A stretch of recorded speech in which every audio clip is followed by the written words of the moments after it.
Hamas اور دیگر تنظیموں کا غزہ کو ٹیکنوکریٹ کمیٹی کے حوالے کرنے پر اتفاق۔ آزاد کمیٹی جنگ بندی کے بعد غزہ کا انتظام سنبھالے گی۔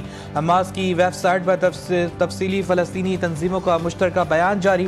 عرب اور عالمی اداروں کا تعاون بھی شامل ہوگا۔ ترجمان حازم قاسم نے کہا کہ غزہ امن معاہدے کی کامیابی اور اس کے نفاذ کو یقینی بنانے کے لیے حماس پرعزم ہے۔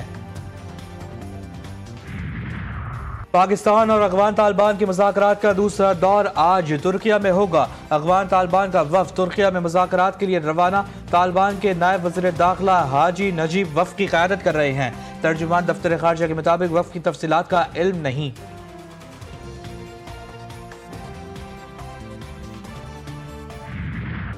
تحریک لبیک پاکستان پر پابندی عائد، کالعدم قرار نوٹیفیکیشن جاری۔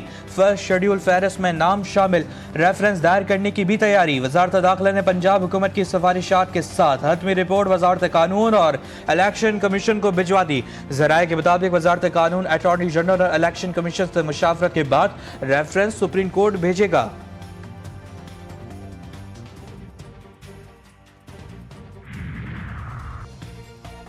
پنجاب حکومت کا غیر قانونی اور لائسنس یافتہ اسلحے کی سخت نگرانی کا فیصلہ۔ وزیر اعلیٰ مریم نواز کی زیر صدارت اجلاس۔ صوبے بھر میں غیر قانونی ہتھیار جمع کروانے کے لیے 15 روز ڈیڈ لائن مقرر۔ مہلت ختم ہونے کے بعد بلا امتیاز کارروائی اور اسلحے کی نمائش پر مکمل پابندی عائد۔ آئی جی پنجاب عثمان انور کا کہنا ہے کہ شوٹرز اور گینگ مافیا کے خلاف کارروائیاں تیز کر دی ہیں۔ بچوں کے باپوں کا سایہ ان سے چھینا، محکمہ آپ کے ساتھ کھڑا ہے، ریاست آپ کے ساتھ کھڑی ہے، اس غم کو کبھی نہیں بھلایا جا سکتا۔ تو میں آج آپ سے وعدہ کرتا ہوں انشاءاللہ تعالیٰ کہ حکومت پنجاب ان تمام کیسز کو پرسیو کرے گی۔ پچھلے والے کیسوں کو بھی ہم دوبارہ اٹھا چکے ہیں، ابھی تھوڑی دیر بعد ہماری اس کے سلسلے میں ہم نے اس کو تمام کیسوں کے لیے اسپیشل پروسیکیوٹر مقرر کر دیے جا رہے ہیں، جس طرح انہوں نے کہا کہ رائے گا نہیں جائے گا۔ ٹی ایل پی کے شرپسند جتوں نے ہتھیاروں سے فائرنگ کی، کیلوں والے ڈنڈوں سے لیس ہو کر سرکاری اور نجی املاک کو جلایا، پولیس اہلکاروں کو شہید کیا۔ ریاست شہداء کے لواحقین کے ساتھ کھڑی ہے۔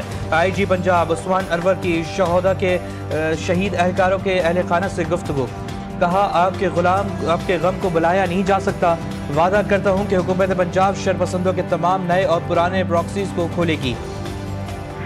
کتنی دیر آپ کو اپنے ساتھ رکھا انہوں نے؟ 2 دن ہم ان کو بولتے رہے کہ ہماری بات کراؤ، نہیں کرائی۔ وہ پیسے ویسوں کی ڈیمانڈ کی تھی انہوں نے؟ نہیں، پیسوں کی تو کوئی ڈیمانڈ نہیں کی۔ ہمارے بھائی کو جب مار دیا تو پھر ہم سے پوچھ رہے ہیں آپ کھانا کھاؤ گے؟ عوام کے محافظ قاتل بن گئے۔ شہر قائد میں ایک اور نوجوان بدترین تشدد کا شکار، موت کی نیند سلا دیا گیا۔ مقتول عرفان بہاولپور سے پہلی بار کراچی گھومنے آیا، جہاں اسے مزید 3 دوستوں کے ہمراہ ایس آئی یو پولیس نے عائشہ منزل سے حراست میں لیا۔ پوسٹ مارٹم رپورٹ میں تشدد کی تصدیق، 3 اے ایس آئی سمیت 7 اہلکار معطل۔ ہم انصاف مانگتے رہے، وہ عرفان کی سانسیں چھینتے رہے، بھائی کی فریاد۔ شام میں سیکورٹی فورسز کا انٹیلیجنس بیسڈ آپریشن، 8 بھارتی اسپانسر خوارج ہلاک۔ آئی ایس پی آر کے مطابق دہشت گردوں سے ہتھیار اور دھماکہ خیز مواد برآمد۔ ہلاک خوارج سیکورٹی فورسز پر حملوں، شہریوں کے قتل میں ملوث تھے۔ لکی مروت میں سیکورٹی فورسز کی خفیہ اطلاعات پر کارروائی، شدید فائرنگ کے تبادلے میں 8 خوارج ہلاک، 5 دہشت گرد زخمی ہوئے۔ ہنگو میں چیک پوسٹ پر 2 دھماکے، ایس پی آپریشن اسد زبیر سمیت 3 اہلکار شہید، 1 زخمی۔ ایک دھماکہ شہید ایس پی کی گاڑی کے قریب ہوا، دوسرے دھماکے میں چیک پوسٹ کو اڑایا گیا۔ صدر اور وزیر اعظم اور وزیر اعلیٰ خیبر پختونخوا کی مذمت۔ شہید ایس پی آپریشن اسد زبیر اور 2 پولیس اہلکاروں کی نماز جنازہ ادا کر دی گئی۔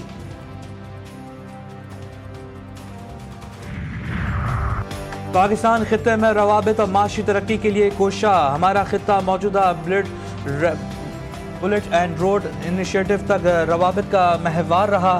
معیشت کی بڑھتی اہمیت نے قدیم گزرگاہ کی اہمیت میں مزید اضافہ کیا۔ وزیر اعظم شہباز شریف کا اسلام آباد میں ریجنل ٹرانسپورٹ منسٹری کانفرنس سے خطاب، کہا ریجنل ٹرانسپورٹ منسٹر کانفرنس سے بات چیت کا اہم موقع فراہم کیا۔ کانفرنس 2 طرفہ اور علاقائی روابط کے فروغ کے لیے اہم۔ وفاقی حکومت نے تحفظ دور کرنے کی یقین دہانی کروائی، ملک میں مزید مسائل پیدا نہیں کرنے چاہتے۔ ترجمان پاکستان پیپلز پارٹی شازیہ مرین کہتی ہیں، صدر آصف علی زرداری نے ہمیشہ کہا زراعت کو مضبوط کرنا ہے، آج اگر کسانوں پر توجہ نہ دی تو کسی حکومت کا نہیں ملک کا نقصان ہوگا. کسان کو مضبوط کریں گے تو ملک کی معیشت مضبوط ہوگی.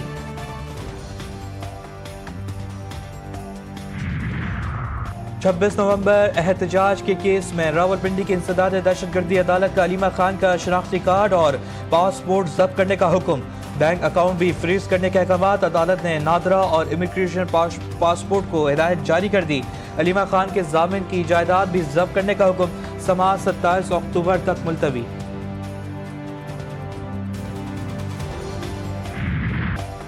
وزیر اعظم شہباز شریف کا پاکستان قطر تعلقات کی مثبت سمت پر اطمینان کا اظہار. قطر کی وزارت تجارت اور صنعت شیخ فیصل بن الثانی سے ملاقات. مشترکہ افہام و تحفیم قریبی روابط بحال رکھنے پر اتفاق.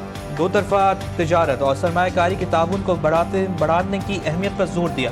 وزیر اعظم کی قطری سرمایہ کاروں کو SIFC فریم ورک کے تحت تعاون کی نئی راہ تلاش کرنے کی دعوت. قطری وزیر شیخ فیصل کا اقتصادی روابط مزید گہرے کرنے کا اعادہ.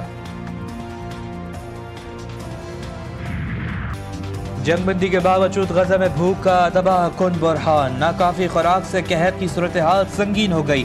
عالمی ادارے صحت کی امداد کی فراہمی کے لیے تمام گزرگاہیں فوری کھولنے کا مطالبہ. کہا غذائی قلت کے اثرات نسل در نسل جاری رہیں گے. حالات میں بہتری نہ ہونے سے شمالی علاقوں میں متاثرین کی واپسی سست ہوگی. ڈاکٹرز وداؤٹ بارڈرز کی سرگرمیاں جزوی طور پر بحال. غزہ سٹی میں زخمیوں کے علاج کے لیے کلینک دوبارہ کھول دیے. اسرائیل کا جنوبی لبنان میں گاڑی پر ڈرون حملہ. حزب اللہ کے لاجسٹک یونٹ کے سربراہ عباس حسن ساتھی کے ہمراہ شہید. حملے میں گاڑی مکمل طور پر تباہ ہو گئی. حزب اللہ کی جانب سے کوئی رد عمل سامنے نہیں آیا. ملتان سلطان کے مالک نے PCB کا نوٹس پھاڑ کر اعلان جنگ کر دیا. علی ترین نے اپنے تمام بیانات کو درست اور بر وقت قرار دیتے ہوئے تنزیہ معافی بھی مانگ لی. اپنے ویڈیو بیان میں کہا کہ لیگل نوٹس میں دی گئی دھمکیوں پر خاموش نہیں رہوں گا. PSL سے محبت ہے, یہ پورے پاکستان کی لیگ ہے.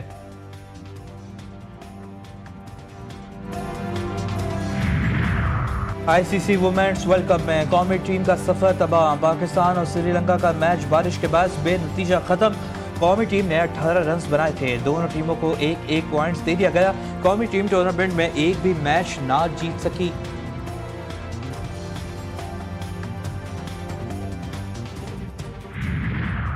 Shan Masood director international cricket operation مقرر. چیئرمین PCB محسن نقوی نے عشائیے میں تقرری کا اعلان کیا. وزیر اعظم شہباز شریف کی بھی تقریب میں شرکت. شان مسعود نے 84 ٹیسٹ میچز میں پاکستان کی نمائندگی کی.